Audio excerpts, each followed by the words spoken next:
I'm very happy to be here, and I have to tell you, I bring greetings from the halls of Washington, from the massive conference rooms of the United Nations, from the Élysée in France, where I was recently with President Macron.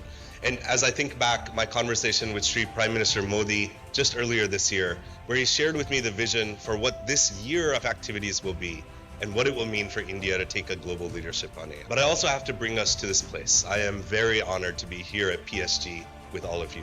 A college that to me reflects the greatest of technological innovation when it's grounded in communities, the practical nature of the scientific work that you do, and maybe most importantly, training this incredible generation of scientists that sit here in the audience.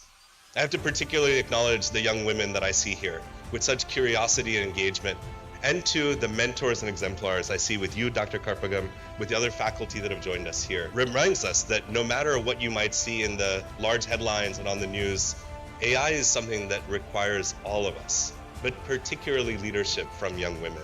And I want to acknowledge you for all of the work that you do. In the few minutes that I have here before we engage in a deeper conversation, I want to share with you one key theme. I've been reflecting as I came here to Tamil Nadu that for thousands of years, this has been a place of intelligence, of wisdom, of engagement. But in gurukuls and in temples, in universities, studies have never been only about learning how to use tools. Whether it was the language of the Vedas or the traditions of agriculture, it was never merely to have a transactional nature of learning, but rather to ground insights in wisdom, in context, maybe most importantly in responsibility.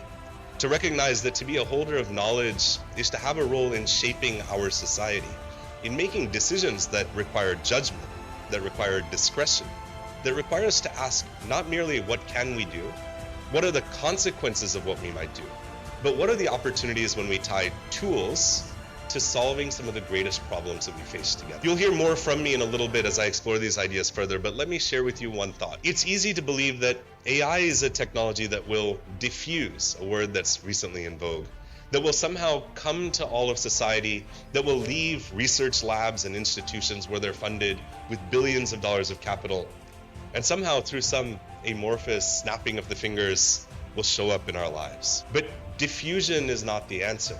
I had a chance this week to speak with Dr. Ajay Sood, the principal scientific advisor to the Prime Minister, a physicist by training and an incredible academic. And he and I sat and discussed the idea of Brownian motion. For those who are engineers in the room, the idea that in any container, you'll see atoms moving. And when the temperature goes up, they move faster. But they move in random ways. They fight each other.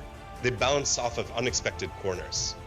This is not how we make progress. It's not merely to say that AI will grow in the world, that individuals will build it and we'll see what happens, but rather to provide directed motion, to provide a framework of principles and rights, of values, of norms, to recognize that the stories of communities give us a framework for the technologies we develop, to direct us in common intention, to put responsibility at the core, but maybe most importantly, to recognize that if AI is a set of tools, we as humans must be its architects, to build a set of solutions that build the world that we want to see. This is the responsibility that we inhabit today.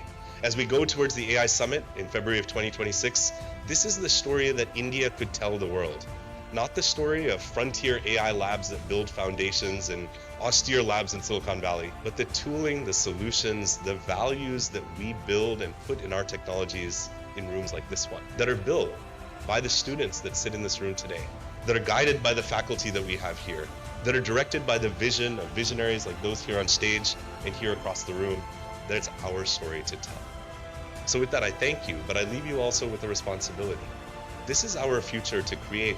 This is not an academic conference to talk about lines of code and model parameters, but a space where we discuss what our vision of the future might look like. I want to thank you for being a part of that, and thank you for this welcome.